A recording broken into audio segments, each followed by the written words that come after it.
Hey there guys, and welcome back to another episode of Let's Speedrun Link's Awakening DX 100%. In the last episode, we made it here to the Color Dungeon, and in this episode, we are going to be taking it on. As you can imagine with the title, color is important in this dungeon, but only a little bit. So, this guy asks what color he's wearing. This is red, this is blue, so you just mash through the first text option on the red guy, and then make sure you switch for the blue guy. That's always the same. Nothing doing there, so in here, we want to switch over to sword. I like to charge up a spin slash to kill all three of those guys at once, but you can also do individual sword slashes, or they only take one hit, so if you group them up, you don't need to spin slash. You can just kill them all at once by just doing a single slash. We don't need to worry about those things. This guy can be a troll because his bomb explosion can send you flying across the room. Try to avoid that. Avoid door lag here. In this room, oh, that's what you don't want to have happen. Ideally, what happens in that room is you jump down, kill both the red guys, jump over here to attract both of them at different times, slash this green guy, jump over the next, slash the other green guy. That's basically how you want it to go. You can pretty much ignore these guys, just grab the small key and go ahead.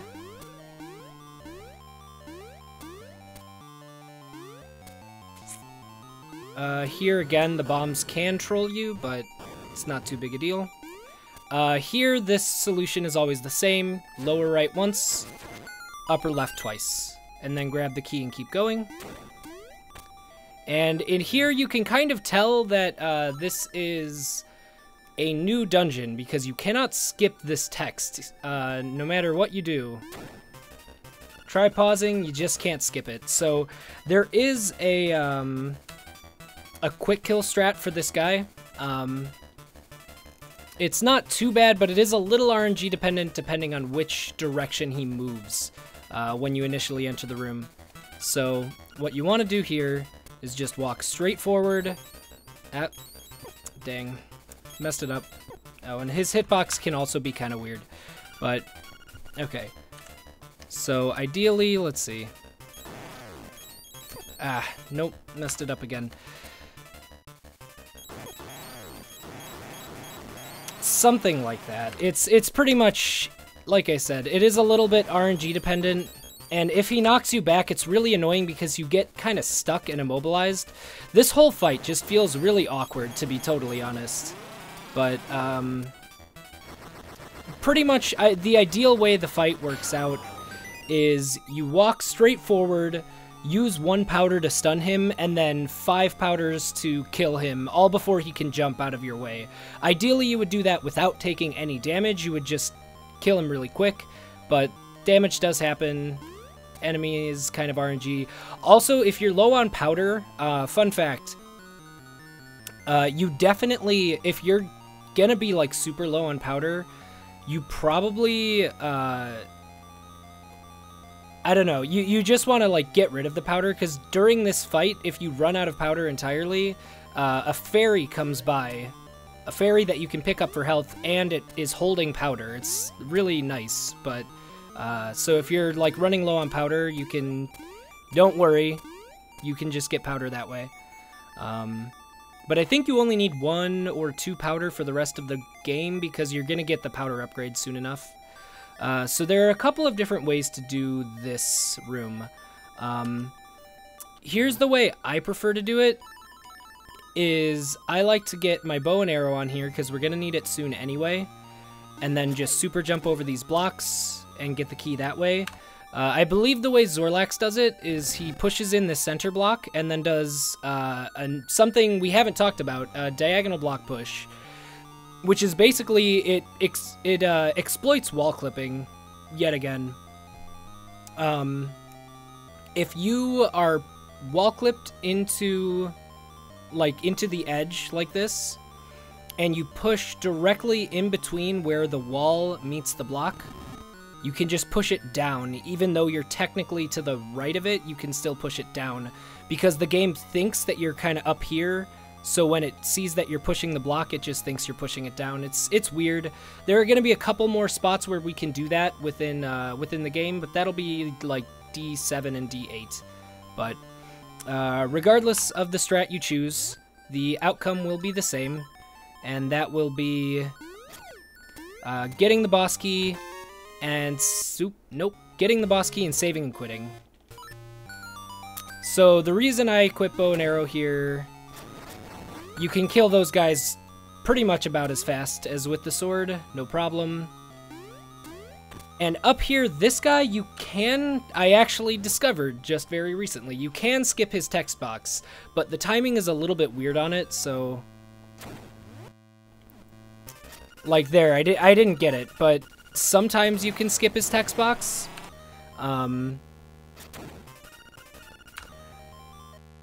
But the timing is a lot more precise than, like, the other bosses in the game, so it's not necessarily something that's, like, super worth going for. Also, fun fact, you can see my buttons are locked. If you get stunned, like, as you get killed by him, you can actually... Your items, like, you can't actually use them until his death animation plays out. Oh. Ideally, you want to avoid the door lag there and kill these guys, before coming over here. Here we want sword and bracelet, and this is the worst room in the game. Far and away the worst room in the game. So this room is super, super random, and it can go really quick or horribly, horribly slow. So these guys, basically the goal is to match the color with the hole, right?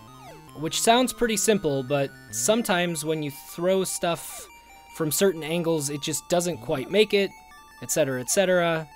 It can be really annoying. So for that reason, you really want to get as many, like, you want this initial sword slash to get as many things as close to its respective hole as possible. So it's, yeah, like there are certain spots that you can kind of throw things from. So usually if you throw from around here-ish, or like here-ish, going up or down respectively, or down or up respectively, they'll fall in the hole. If you're a little bit to the right of a hole, like right here, this one should go in, like that. But for the most part, it's just a really random room. Use your sword to get them, like if you notice that there's like the green one landed right here, you can kind of work your way up here and just angle a sword slash down so you don't have to pick it up, walk away, throw it again. But for the most part, it is kind of just a random mess, so just kind of have to deal with it, unfortunately. Here we want our bow and feather out again. Also, for some reason, I prefer having feather on B for this equip specifically. I don't know why. Or feather on A. It's weird. Should have jumped to avoid door lag there. This puzzle is really scary at first, but it's actually really simple. You just hit it clockwise, starting with the right guy. Oh, don't talk to you. Another thing to note, I guess, is if you are, for some reason, like super low on health at this point, there's a guaranteed fairy up there, so that is something to keep in mind. And now we're going to the boss. Also, yeah, I think you're supposed to use an arrow to shoot that or something, or walk over here, slash this or something. That's slow, you can just jump. So this boss fight, another kind of really random thing. That's a kind of a trend with this dungeon, is it's pretty random, and a lot of it has to do with just kind of spamming stuff. So, like the first fight with the blob, just spam powder. This fight, just spam arrows, pretty much. So you can like buffer an arrow coming into here, but then you pretty much just want to spam. Hope he doesn't throw too many of those projectiles in your way. Sometimes he can push you to like the left or right, and so you can't get quite below him. It's super annoying, really random. But with all that said, now we go collect our prize, which is going to be the tunics. So I guess now is a good time to talk about the differences between the tunics. As of right now, it's mostly up to personal preference, which tunic you want to get. Zorlax gets red tunic, I get blue tunic. It's pretty much up to you. The thing I like about blue tunic personally is it does one thing, and it does that thing very well, with no drawbacks. But that being double defense, blue tunic will cut all damage that you receive in half. So if you took a full heart of damage before, you'll now take a half heart, etc. Red tunic has upsides and downsides. So it doubles your damage, which is good, except not as useful as you might initially think, because pretty much no boss or mini-boss, or like no boss and most mini-bosses do not take extra damage from the red tunic. So it sounds like, oh man, I'll kill bosses twice as fast. No, you won't. You'll kill, I think, the Moldorm phase of the final boss fight. You'll kill that thing in half the hits, but that's already, like, really fast anyway. Then the other advantage of it is that it allows you to pick up items or rocks and pots a little faster, which makes a fractional, like a small difference. It's a little faster, but it's not that much faster. You save a fraction of a second on every object you pick up, which adds up to a few seconds throughout the run. The one really bad thing is it has a knockback effect, which will knock enemies away from you. This is fine for most things, but it's really bad for a couple of fights, specifically the Dungeon 5 boss, and Blano can also be kind of annoying in Dungeon 8. And additionally, there is a no RNG setup for the Dungeon 5 boss that I'll show you using the blue tunic that you cannot actually do on the red tunic. It doesn't work. But with that said, the difference between red tunic, red tunic is optimally faster if you get good RNG on the wall snake.